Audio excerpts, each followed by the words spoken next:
எல்லோருக்கும் வணக்கம். நான் உங்கள் பிரபாகர். வாழ்க்கை வாழ்வதற்கே. ஸ்னோ ஸ்ட்ரோம் பற்றி நிறையா படிச்சிருப்பீங்க, வீடியோலாம் பார்த்துருப்பீங்க. இது என் வீட்டுக்கு முன்னாடி நடந்த நேற்று ஃபுல்லாக எடுத்து வச்சுருந்தேன். நான் வெளியில் போக முடியாத சூழ்நிலை. ஆனால் இன்றைக்கி நடந்து போகிற அளவுக்கு ஒரு சின்ன பாதை ஒன்று பண்ணியிருந்தாங்க.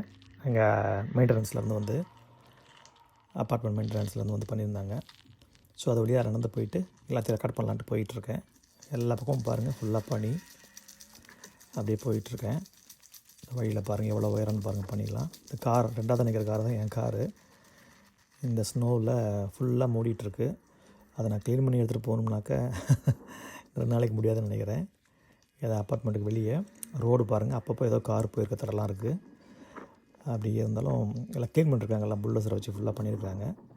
திரும்பலான்னு பார்க்கும்போது பார்த்திங்கன்னா நல்லா திரும்பவும் ஸ்னோ பெய்ய ஆரம்பிச்சிது. ப்ளஸ் காற்று வேறு, அந்த சவுண்டெலாம் உங்களுக்கு கேட்கும். அப்புறம் அப்படியே போயிட்டுருக்கேன். நான் வீட்டுக்கு போயிட்டுருக்கேன். மரம் எல்லாம் ஃபுல்லாகவே எல்லா சைடில் எல்லாமே வரும். வீட்டு மேலாம் பாருங்கள் ஃபுல்லாக ஸ்னோவாக இருக்குது. அது எல்லாம் தானாகவே கொஞ்சம் நாள் கழிச்சு தான் எல்லாம் கீழே இதாகும். இப்படி வந்தபோது சைடில் பார்த்திங்கன்னா இதை ஒரு புல்டோசரில் மாதிரி பண்ணிகிட்டு இருந்தாங்க.